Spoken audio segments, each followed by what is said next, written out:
有有，有。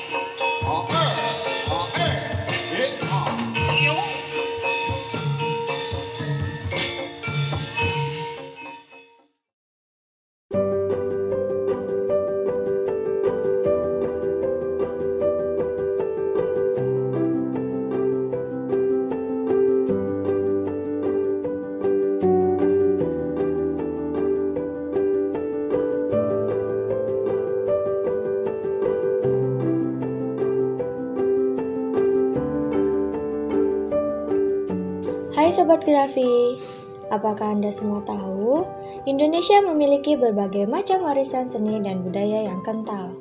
Tak heran jika banyak keanekaragaman seni pertunjukan khas yang menarik di setiap daerahnya masing-masing, seperti tari, wayang, teater, dan masih banyak lainnya. Tradisi dan kebudayaan erat kaitannya dengan ikatan manusia, alam, dan mencipta. Keyakinan menghasilkan ritual dalam kultus yang terjaga dalam adat istiadat. Sebuah keunikan Indonesia yang patut dibanggakan. Contohnya, tari gedruk. Keunikan tarian ini adalah gerakan yang kompak dan hentakan kaki penari yang membuat kerincing berbunyi keras sehingga ramai mengikuti rentak dari musik kendang dan gamelan. Selain itu, yang membuat tari gedruk berbeda dari tari lainnya yaitu terdapat pada propertinya. Dengan menggunakan topeng yang unik atau bisa disebut dengan topeng gedruk.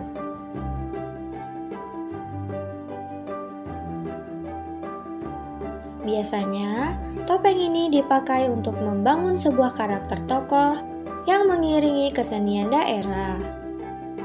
Topeng kesenian daerah umumnya untuk menghormati sesembahan atau memperjelas watak dalam mengiringi kesenian.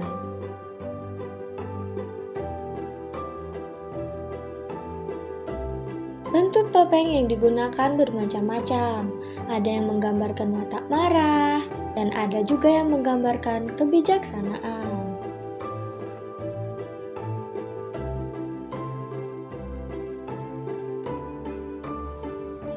Topeng telah menjadi salah satu bentuk ekspresi paling tertua yang pernah diciptakan peradaban manusia.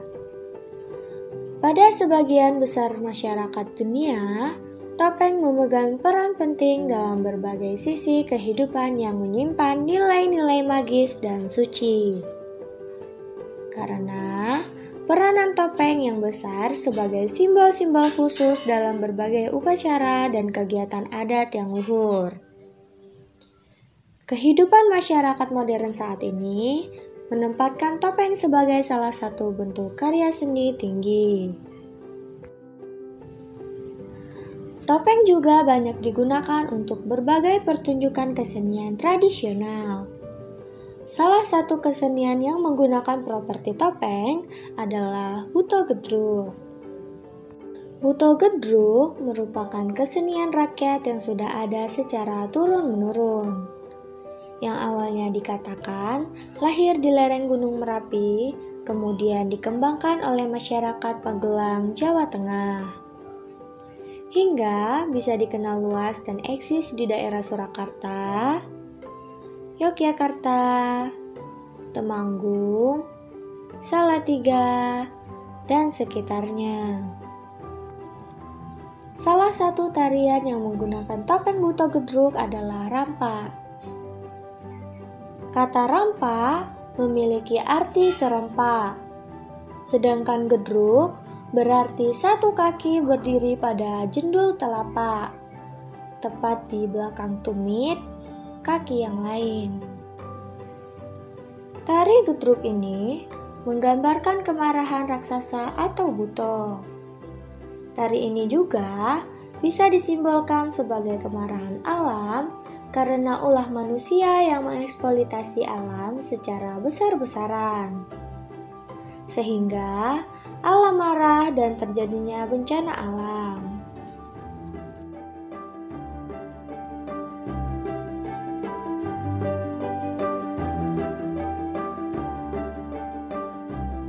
Vicky Setiawan adalah salah satu pengrajin topeng Buto Gedruk yang berada di Losari, RT 12, RW 4, Gerabak, Magelang, Jawa Tengah.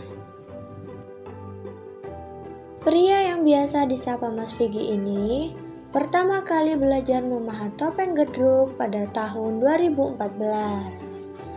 Jenis-jenis topeng yang ia produksi ada topeng buto, topeng karakter, dan topeng custom sesuai permintaan konsumen. Halo, nama saya Vicky Setiawan. Saya sebagai seniman pengrajin topeng asal dari Gerabak, Magelang. Pertama kali saya itu bikin topeng itu cuma untuk iseng-iseng aja. Lihat dari kepunyaan teman, terus saya inisiatif untuk bikin sendiri. Kan dari dulu harga topeng lumayan mahal. Untuk sekiranya saya untuk beli kok nggak ada uang, terus saya inisiatif beli alat sama bahan untuk belajar bikin sendiri. Awal mula itu malah kemungkinan saya nggak tahu kalau mau saya jual belikan. Pertama itu memang cuma untuk sekedar punya aja, tapi kok lama-kelamaan ada orang yang tertarik dengan produk saya. Terus dari situ saya mulai berpikir untuk menjual topeng tersebut. Untuk jenis topeng kita bisa custom, bisa desain sendiri. Terus untuk motifnya ada topeng blegor, ada ludro, ada karakter, ada topeng cosplay, terus bermacam-macam topeng yang lain sesuai permintaan konsumen. Untuk karya saya biasanya pertama untuk pentas kesenian khususnya Magelang, gedruk dari Magelang. Terus yang kedua biasanya untuk kolektor pribadi untuk pajangan dinding. Terus yang ketiga biasanya untuk pentas panggung, pentas cosplay, biasanya kayak gitu.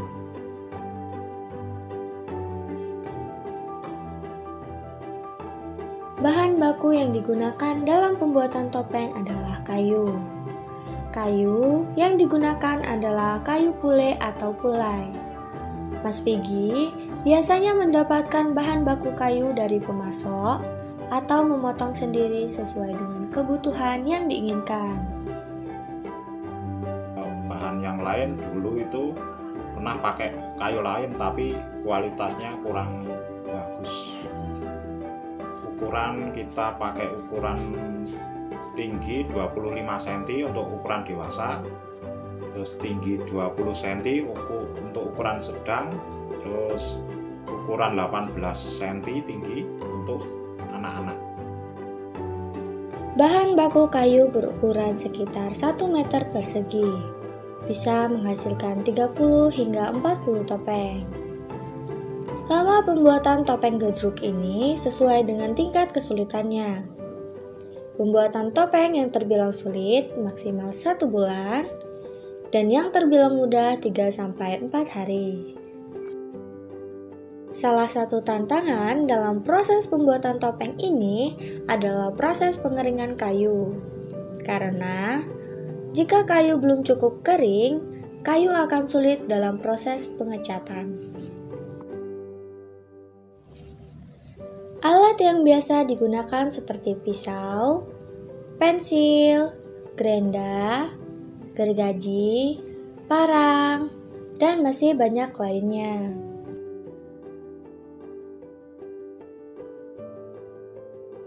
Dalam proses pembuatan topeng, setelah bahan baku kayunya siap, proses pertama yang dilakukan adalah membuat sketsa. Dalam proses pembuatan sketsa, tahapan awal yang dibuat adalah membentuk sketsa wajah. Di dalam sketsa wajah ini, terdapat beberapa tahapan yang harus dilakukan, yaitu membuat sketsa mata. Selanjutnya, membuat sketsa bentuk rahang. Hal ini bertujuan agar bentuk topeng lebih terstruktur dan bisa dibuka tutup sesuai dengan fungsinya.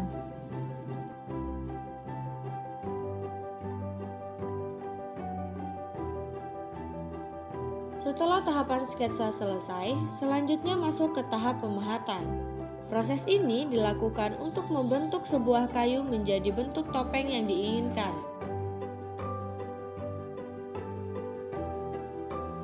Setelah bentuk topeng tercipta dengan baik, tahapan selanjutnya adalah pengamplasan. Pengamplasan ini berfungsi agar bentuk topeng lebih halus dan tidak melukai saat digunakan.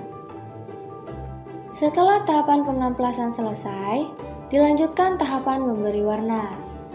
Tahapan ini melalui 2 tahap, yaitu pengecatan dasar merupakan tahap awal untuk memberikan warna yang netral sebelum akhirnya ditimpa dengan warna cat yang diinginkan. Dalam proses pengecatan ini, tak hanya ketelitian dan ketelatenan saja yang dibutuhkan, namun juga skill dan teknik lukis yang tepat supaya menghasilkan desain topeng yang realistis dan artistik.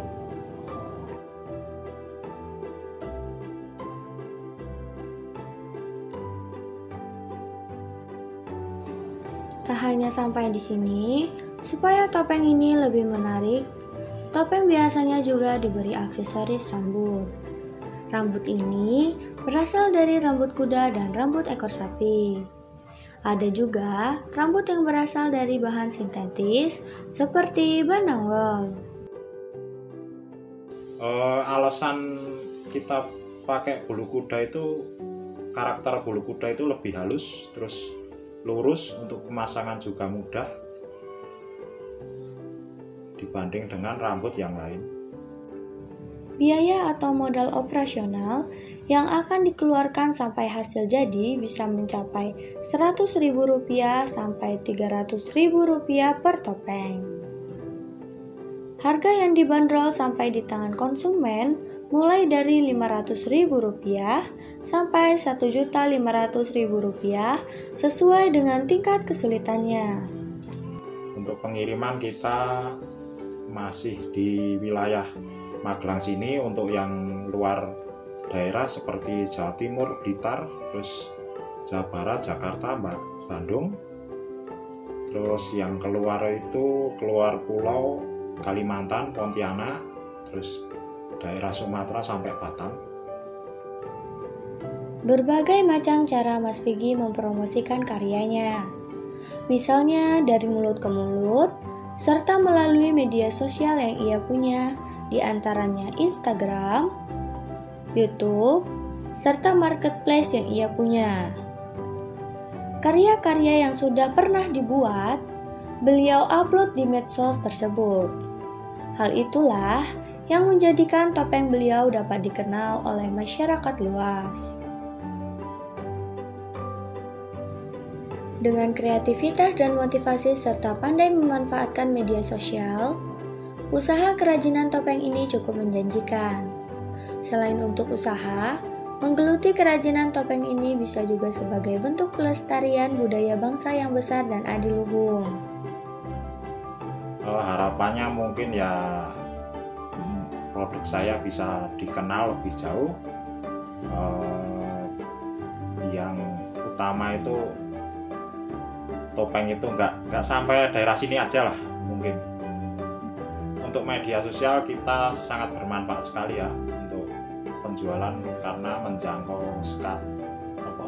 menjangkau banyak orang, terus lebih mudah kita akses. Saran saya untuk yang awal-awal ingin belajar itu belajar sabar pertama, terus yang kedua itu jangan pernah menyerah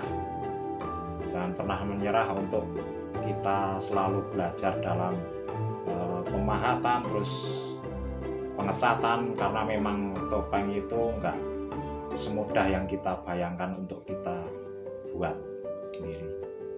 Penting bagi pemilik usaha kerajinan tangan untuk memahami strategi yang tepat dalam mempromosikan produk mereka di media sosial. Dengan menggabungkan konten kreatif, taktik pemasaran yang cerdas, dan interaksi yang aktif dengan pengguna, Langkah-langkah ini membantu meningkatkan visibilitas dan daya tarik usaha kerajinan di media sosial.